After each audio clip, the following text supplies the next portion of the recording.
जय हिंद मेरे प्यारे साथियों। जैसा कि मैं 1 मार्क्स वाला क्वेश्चन अपलोड कर दिया है पहले ही, और आज के इस वीडियो में 3 मार्क्स वाला क्वेश्चन अटेंड करेंगे।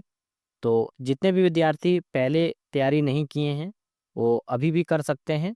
लास्ट अंतिम प्रयास चल रही है ये, और मैं और ज़्यादा कम क्वेश्चन करने का प्रयास कर रहा हूँ, और कम क्वेश्चन में ज़्यादा मार्क्स कैसे ला पाएंगे उसके ऊपर काम कर रहा हूँ।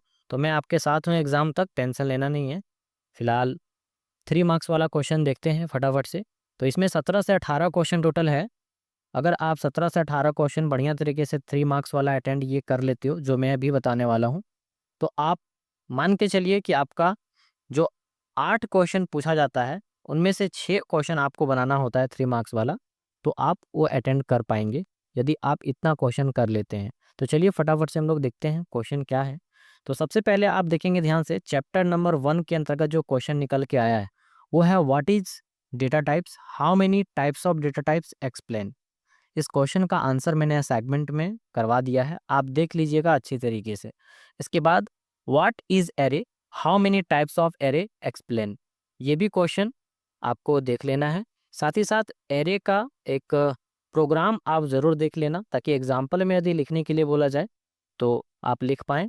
साथ ही साथ what is function, how many types of function explain, और इसका भी एक प्रोग्राम। बिल्कुल सिंपल सा ये टॉपिक है, आप देखेंगे असाइनमेंट में सारा चीज़ मैंने दे दिया है।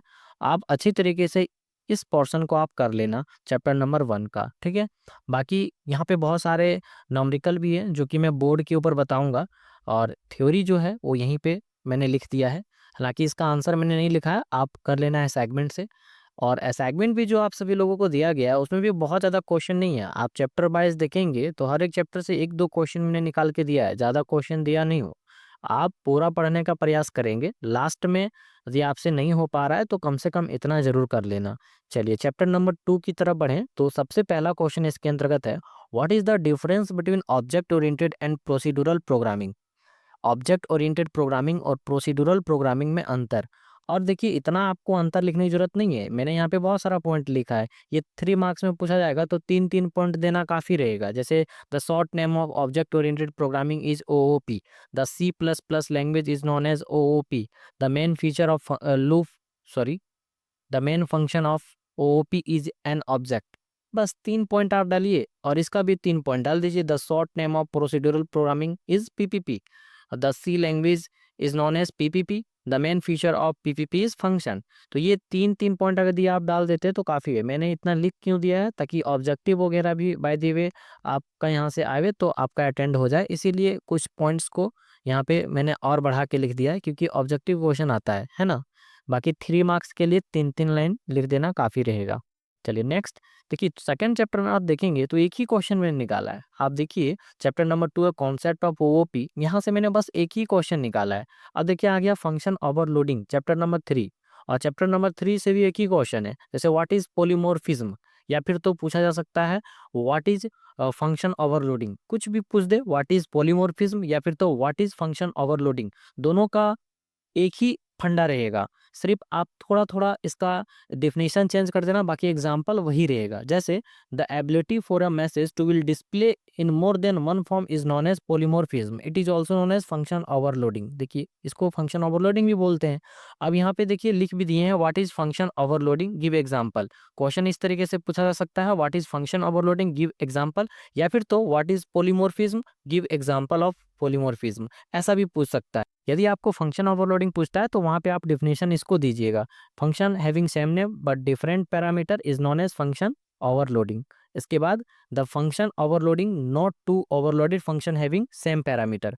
और एग्जाम्पल जो है, ये जो मैंने एग्जाम्पल यहाँ पे लिखा है आपको यहाँ पे समझ में नहीं आएगा, इस प्रोग्रामिंग को मैंने बताया नहीं था, ठीक है। आ रहा हूँ मैं इसको बोर्ड के ऊपर बताऊंगा, ज़्यादा बेटर रहेगा। और यहाँ से क्वेश्चन भी आउटपुट निकालने के लिए बाय द वे पूछा जा सकता है, इसीलिए मैं स्पेशल वीडियो बना दूंगा फंक्शन ओवरलोडिंग का, और ये एग्जाम्पल भी आपको समझ में वहाँ पे आ जाएगा। और साथ ही साथ इसका क्वेश्चन किस तरीके से पूछा जाता है वो भी मैं आपको बता दूंगा। उसका एक स्पेशल वीडियो मैं भेज दूंगा, बहुत जल्दी भेज दूंगा, आज नहीं तो कल मैं आप सभी लोगों को भेज दूंगा, ग्रुप में भी लिंक डाल दूंगा, ठीक है। तो फंक्शन ओवरलोडिंग से ये एग्जाम्पल भी क्लियर कर दूंगा, और साथ ही साथ आपका और भी जो क्वेश्चन बनता है वो भी बहुत अच्छी तरीके से समझा दूंगा, ठीक है। और ये जरूरी है, ये बिल्कुल जरूरी है, पॉलीमॉर्फिज्म पूछेगा या फिर तो फंक्शन ओवरलोडिंग पूछेगा, ये फिक्स है। इसीलिए आप इसका डेफिनेशन याद करके रखना तब तक, फंक्शन ओवरलोडिंग का और पॉलीमॉर्फिज्म का, ठीक है। बाकी इसका एग्जाम्पल दोनों के कंडीशन में एक ही रहेगा, प्रोग्राम एक ठो लिखना रहता है, तो वो प्रोग्राम मैं आपको बढ़िया तरीके से बता दूंगा, कोई दिक्कत वाली बात नहीं है, ठीक है। चलिए आगे बढ़ते हैं। चैप्टर नंबर 4, चैप्टर नंबर 4 के अंतर्गत एक ही क्वेश्चन मैंने निकाला है। अगर 3 मार्क्स वाला में क्वेश्चन अगर पूछा जाएगा मतलब कि क्लास एंड ऑब्जेक्ट से, तो बस एक ही क्वेश्चन यही पूछा जा सकता है, what is inline function, right the advantage and disadvantage of inline function. हमारे दिमाग से तो अभी यही चल रहा है, तो आप इसको बढ़िया तरीके से कर लेना। जैसे इसका एडवांटेज दिया गया है, डिसएडवांटेज दिया गया है, ठीक है। इसका पीडीएफ में मैं डाल दूंगा आप लोग के टेलीग्राम ग्रुप में, और जो लोग व्हाट्सएप ग्रुप में जुड़े हैं वहाँ पे तो मैं डाल ही दूंगा, ठीक है। अब देखिए चैप्टर नंबर 4 से एक ही क्वेश्चन निकाले हैं, तो बहुत ही शॉर्ट करने का प्रयास किया हूँ, आप बढ़िया तरीके से पढ़िए। क्वेश्चन उम्मीद है इसे बाहर नहीं जाएगा, टेंशन लेना नहीं है। चैप्टर नंबर 5 यहाँ पे कंस्ट्रक्टर एंड डिस्ट्रक्टर। देखिए कंस्ट्रक्टर डिस्ट्रक्टर से क्वेश्चन अलट पलट करके पूछ सकता है, कुछ पूछे, आपको बस एक ही चीज ध्यान देना है, इसका कैरेक्टरिस्टिक्स कंस्ट्रक्टर का और डिस्ट्रक्टर का, सारा क्वेश्चन सॉल्व हो जाएगा। जैसे अगर पूछे what is the difference between constructor and destructor, तो इसका कैरेक्टरिस्टिक्स से ही आप डिफरेंस कर सकते हैं कि भाई कंस्ट्रक्टर क्या है, डिस्ट्रक्टर क्या है। यहाँ पे देखिए अलग अलग चीजें, 3 3 पॉइंट डाल देना, हो गया डिफरेंस कंस्ट्रक्टर और डिस्ट्रक्टर का। अगर पूछे right the characteristics of constructor and destructor, तब तो वही आंसर है इसका। कैरेक्टरिस्टिक्स यहाँ पे 3 डाल देना, 3 यहाँ पे डिस्ट्रक्टर का डाल देना, हो गया। अगर सिर्फ पूछे right any 3 characteristics of constructor, या फिर तो right any 3 characteristics of destructor, तो बात वही बन रहा है, कंस्ट्रक्टर का सिर्फ लिखना पड़ेगा 3 पॉइंट, और अगर डिस्ट्रक्टर का कैरेक्टरिस्टिक पूछे तो इसका 3 पॉइंट लिखना होगा, कहानी खत्म। क्योंकि पूछा हुआ है, कई बार पूछा हुआ इस टाइप का क्वेश्चन, ठीक है। तो यहाँ पे आप बस कैरेक्टरिस्टिक्स याद कर लेना, यहाँ से क्वेश्चन आपका फिक्स है कि पकड़ा जाएगा। या फिर तो ये वाला क्वेश्चन पूछ देगा, या फिर तो what is constructor, explain with the help of an example. दो क्वेश्चन में से क्वेश्चन आ सकता है। देखिए क्वेश्चन फिक्स यहाँ पे है, यहाँ पे 3 नंबर वाला एक तो फिक्स है। या फिर तो इनमें से कोई क्वेश्चन पूछे जहां से आपको कैरेक्टरिस्टिक्स याद रखने हैं कंस्ट्रक्टर डिस्ट्रक्टर का, या फिर तो आपको कंस्ट्रक्टर का यहाँ पे डिफिनेशन और एक एग्जाम्पल, यानी उसका एक आपको प्रोग्राम लिखना पड़ेगा। तो प्रोग्राम आप रट लो ना, मैंने बहुत बार इसको समझाने का प्रयास किया है, सिंपल सा प्रोग्राम है। Has include stream dot H 5 line वही है, बाकी एक अलग से फंक्शन अपना बना लेते हैं और दिखा देते हैं, कहानी खत्म हो जाता है, बाद में वॉइड मेन फंक्शन लगा देते हैं। मैंने कई बार समझाया है। और डिस्ट्रक्टर बाय द वे आ जाए, मतलब डिस्ट्रक्टर का डेफिनेशन पूछ दे और उसका एग्जांपल डालना हो, तो डिस्ट्रक्टर भी सेम है। आप देखना डिस्ट्रक्टर मैंने यहाँ पे असाइनमेंट में दिया है, डिस्ट्रक्टर का एक छोटा सा आपको डेफिनेशन देख लेना है, एग्जाम्पल सेम डालना है आपको, यही प्रोग्रामिंग, बस टिल्ड साइन लगाना होता है यहाँ पे, बस कुछ नहीं करना होता है। इसके बाद देखिए चैप्टर नंबर 6 से इनहेरिटेंस। इनहेरिटेंस क्या है, लिखा हुआ है what is inheritance, what is its need, क्यों जरूरी है। क्वेश्चन अलग तरीके से घुमा करके भी पूछ देता है, जैसे what are the advantage offered by inheritance. Inheritance क्या एडवांटेज ऑफर्ड करता है, तो भाई यही है, the capability of one class to inherit the properties in other class is known as inheritance. और इसका नीड आप ये आप देख सकते हैं, कुछ पॉइंट मैंने लिखा है, इसका यही आंसर है, चाहे what is inheritance, what is its need पूछे, या फिर तो what are the advantage offered by inheritance, यही चीजें आपको लिख देनी है, ठीक है। चलिए नेक्स्ट यहाँ पे दिया गया what is inheritance, how many types of inheritance support in C plus plus. Inheritance का यहाँ पे हो गया वही डेफिनेशन, और फिर कितना इनहेरिटेंस ये सपोर्ट करता है, तो 5 ठो, और कम से कम 2 आपको याद रखना है, और खासकर यही वाला याद रखिएगा आप, मल्टी लेवल मल्टीपल और मल्टी लेवल, ये आप याद रखना, बिल्कुल सिंपल है। When a single derive class inherit from multiple base class is known as multiple inheritance. और यहाँ पे लिखा गया है when a single derive class inherit from single base class and that base class also inherit from other base class is known as multi level inheritance. तो मैंने बहुत ही अच्छे तरीके से उसको समझाया है, हो गया। और एक दो ये वाला क्वेश्चन, तो इतना आप करेंगे तो क्वेश्चन इनहेरिटेंस से आपका आ जाएगा, ठीक है।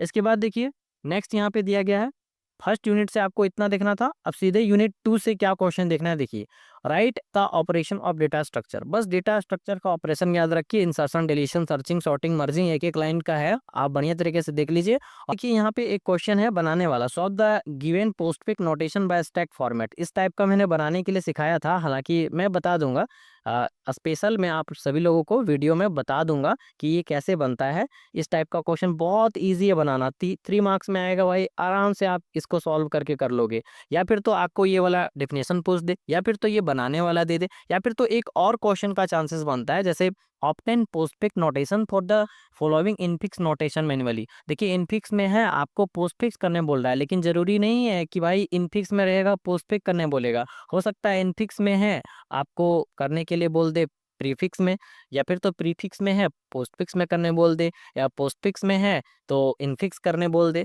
तो मैंने 3 सिचुएशन आप लोगों को बताया था, हालांकि मैं स्पेशल इन सारी चीज़ों को बता दूंगा बोर्ड के ऊपर, क्योंकि यहाँ पे बताना संभव नहीं है, इसलिए मैंने इसको सॉल्व नहीं किया है। ठीक है, आपको वैसे भी समझ में नहीं आएगा यदि मैं इस तरीके से यहाँ पे सॉल्व कर दूंगा। तो देखिए सॉल्व करने वाला चीज़ मैं बोर्ड के ऊपर बता दूंगा, आपको टेंशन लेने की जरूरत नहीं है। फिलहाल मैं यहाँ पे क्वेश्चन दिखा दे रहा हूँ, आपको देखना क्या क्या चीज़ें हैं 3 नंबर के अंदर। यूनिट नंबर 3 के अंदर 11-12 नंबर चैप्टर है, जिसमें level of database system important है, और how many model use in database system. इसी को पूछ सकता है घुमा करके, जैसे what is relation, what is tuple and attribute, क्योंकि मॉडल्स के अंदर वो सारे आपको पढ़ने ही है। आपको रिलेशन, टपल, एट्रीब्यूट ये आपको पूरा पढ़ना ही है। देखिए ये सारी चीजें, अब इसी से आपका ये क्वेश्चन सॉल्व हो जाएगा। व्हाट इज रिलेशन, रिलेशन के डिफिनेशन को लिखना है, और टपल एट्रीब्यूट को लिखना है, कहानी खत्म है, जो कि इसी के अंदर है। How many models use in database system, तो इतना प्रकार का मॉडल्स तो यूज होता है, इसी के विषय में बताना रहेगा। तो सिंपल आप इसके थ्रू से आप अपना कर सकते हैं, कोई दिक्कत वाली बात नहीं है। समझ में आ गया ना।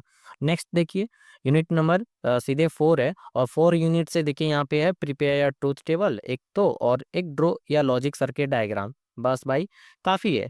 14 और 15 ये जो है आपका मतलब कि जो क्वेश्चन है ये बुलियन अलजेब्रा यूनिट नंबर 4 से है, और यहाँ से एक क्वेश्चन आना ही है, या फिर तो ट्रूथ टेबल या फिर तो यहाँ पे सर्किट डायग्राम। देखिए चेंज हो सकता है कुछ मतलब कि इसका एक्सप्रेशन, बट क्वेश्चन तो इसी टाइप का रहेगा, तो ये आपको बनाने के लिए आना चाहिए। मैं बता दूंगा स्पेशली इन सारी चीज़ों को बनाने के लिए, जो बनाने वाली चीज़ें हैं बता दूंगा। जैसे यूनिट नंबर 4 बनाने वाली चीज़ें हैं बता दूंगा, यहाँ पे भी बनाने वाला है, ये जो आपका है 10 नंबर और 11 नंबर ये भी बता दूंगा। और एक तो फंक्शन ओवरलोडिंग से मैं प्रोग्रामिंग बता दूंगा किस तरीके से, ये सारी चीज़ें बनने वाली चीज़ें हैं, मैं बना दूंगा।